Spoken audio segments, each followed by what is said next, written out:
Hello दोस्तों, आप सभी का स्वागत है हमारे इस अभ्यास कोचिंग सेंटर के न्यू चैनल में। आज हम लोग देखने वाले हैं रदरफोर्ड के अल्फा कण प्रकीर्णन के प्रयोग से परमाणु की संरचना के लिए क्या सूचना प्राप्त हुई। तो रदरफोर्ड ने अल्फा कण का प्रकीर्णन का प्रयोग किया था और उसी संरचना के लिए क्या सूचना प्राप्त हुई, उन्होंने क्या बताया, इसके बारे में हम लोग देखने वाले हैं। तो चलिए देखते हैं इसका आंसर क्या होगा। रदरफोर्ड ने सन 1911 ईस्वी में सोना चांदी आदि धातुओं की एक पतली चादर पर अल्फा कणों की बमबारी कराएं और उन्होंने अपने प्रयोग से यह देखा कि अधिकांश अल्फा कण धातु की पन्नी से निकलते समय कोई विचलन नहीं होता। कुछ अल्फा कण धातु से निकलते समय अपने मार्ग से विचलित हो जाते हैं।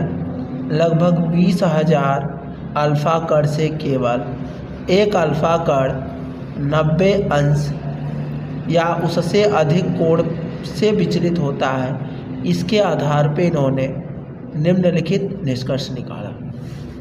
तो इसमें यह बताया गया था, उन्होंने अपने प्रयोग में क्या लिया था, एक अल्फा कण का रदरफोर्ड ने जो थे ना 1911 ईस्वी में उन्होंने एक सोना और चांदी का एक पतली चादर लिया जिसमें उन्होंने अल्फा कणों की बमबारी कराई, मतलब उन्होंने भेजा।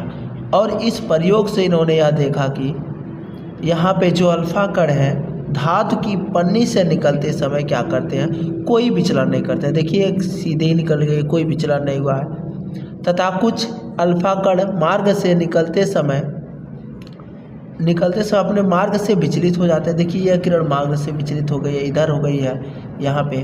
और कुछ लगभग मतलब 20,000 जब उन्होंने किरण भेजा तो एक अल्फा कण 90 अंश या उससे अधिक कोण पर विचलित हो गया। तो इससे इन्होंने कुछ निष्कर्ष निकाले थे। चलिए उस निष्कर्ष को हम लोग देखते हैं। तो यहाँ पे उन्होंने क्या बताया था, तो उन्होंने पहले निष्कर्ष में यह बताया कि इलेक्ट्रॉन नाभिक के चारों ओर केवल उन्हीं कक्षाओं में घूम सकते हैं जिनके लिए उनका कोणीय संवेग h/2 पाई का पूर्ण गुणज होता है।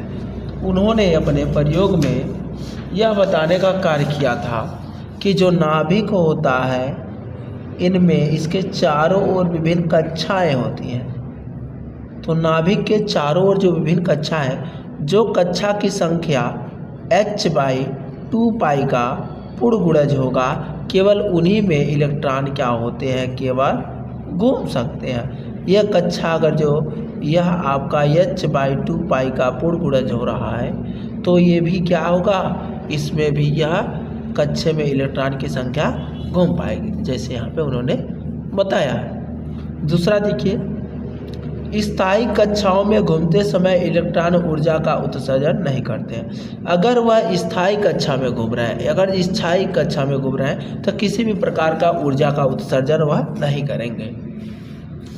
देखिए तीसरों में उन्होंने क्या बताया, उन्होंने यह बताया है कि जब परमाणु को बाहर से ऊर्जा मिलती है, मान लेते हैं कोई यहाँ पे एक आपको मिल गया, कोई यहाँ,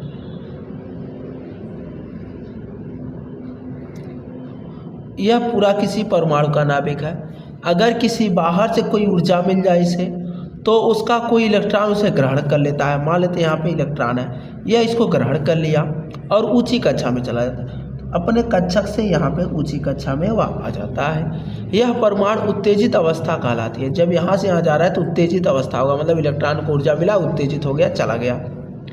इलेक्ट्रॉन उच्च कक्षा में केवल 10⁻⁻8 यहाँ पे जाने के बाद 10⁻⁻8 ही समय के लिए, सेकेंड तक के लिए ठहरता है। तुरंत वापस किसी नीचे कक्षा में लौट आता है और वापस यहाँ पे निचले वाले कक्षा में लौट आता है। और लौटते समय दोनों कक्षाओं में ऊर्जा का अंतर बराबर ऊर्जा विद्युत चुंबकीय तरंगों के रूप में उत्सर्जित होता है। जब यहाँ से यह आता है तो लौटते समय दोनों कक्षाओं की ऊर्जा के अंतर के बराबर क्या होता है, वैद्युत चुंबकीय तरंगों के रूप में उत्सर्जित होता है। जो यहाँ से एक ऊर्जा निकलती है जो वैद्युत चुंबकीय तरंगों के रूप में निकलती है। यदि उत्सर्जित तरंगों की आवृत्ति भी हो तथा इलेक्ट्रॉन का उच्च ऊर्जा में E2 तथा नीचे वाले ऊर्जा में E1 हो तो यहाँ पे क्या होगा, Hv जो है ऊर्जा का उत्सर्जन हो रहा है। और यहाँ पे जो पहली कक्षा थी, यहाँ पे अगर जो हम इसका मान लेते हैं, यह E2 है और यह E1 है, तो इसका माइनस हो जाएगा, E2 माइनस का E1 हो जाएगा, किसके बराबर, Hv मतलब ऊर्जा के रूप में उत्सर्जन हो रहा है। तो यह रहा इनके यहाँ पे जो पूछा गया था रदरफोर्ड की अल्फा किरणों का प्रयोग का परमाणु की संरचना की सूचना है। तो हमने ऊपर देखा है इसमें क्या उन्होंने बताया था और यहाँ पे उनके नियम हो गए। हम लोग देखने वाले हैं बोर के सिद्धांत की कमियां। जो बोहर कहे या बोर के सिद्धांत की जो कमियां निकल के आई थी वह क्या थी, चलिए इसके बारे में देखते हैं। तो बोहर का सिद्धांत एक इलेक्ट्रॉन वाले परमाणु जैसे हाइड्रोजन या आयनित हीलियम के लिए ही सही था। इन्होंने केवल अपने व्याख्या में हाइड्रोजन का इन्होंने सही किया था और जो परमाणु हीलियम के लिए सही था बाकी, लेकिन इसके द्वारा अन्य परमाणुओं के स्पेक्ट्रम की व्याख्या नहीं की जा सकती। केवल हाइड्रोजन हीलियम के लिए ही इन्होंने किया था, जैसे और ऑक्सीजन हो जाए, सोडियम हो जाए, इसके लिए इन्होंने व्याख्या नहीं कर पाए थे। एक पहली कमियां थी। इस सिद्धांत में नाभिक को स्थिर माना गया, नाभिक को स्थिर माना गया था, परंतु यह तभी संभव था जब नाभिक का द्रव्यमान अनंत हो। नाभिक स्थिर हो नहीं सकता, केवल तभी संभव होगा जब इसका नाभिक का द्रव्यमान जो है अनंत हो, मतलब उसका कोई अंत ना हो, तभी यह स्थिर माना जा सकता है। ये भी इन्होंने परिकल्पना को नहीं सिद्ध किया था। इसमें इलेक्ट्रॉन की कक्षाएं वृत्ताकार मानी गई। जो परमाणु की कक्षा थी वृत्ताकार मानी गई थी, जबकि यह अधिकतर दीर्घाकार होता है। इसकी जो कक्षाएं होती हैं इस प्रकार से दीर्घाकार बनती हैं, इन्होंने गोलाकार बताया था।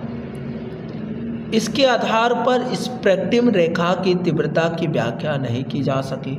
यह देखिए इस स्पेक्ट्रमी रेखा क्या होती है, जिस प्रकार से प्रिज्म से जब प्रकाश की किरण पड़ती है 7 रंगों में विभाजित हो जाती है, उसी प्रकार से परमाणुओं में से यहाँ पे बनते हैं, रेखा बनते हैं। यह बामर श्रेणी होता है, लाइमन श्रेणी होता है, फुंड श्रेणी होता है, इस प्रकार से रेखाएं बनती है। तो इनका भी व्याख्या इन्होंने नहीं कर पाया था।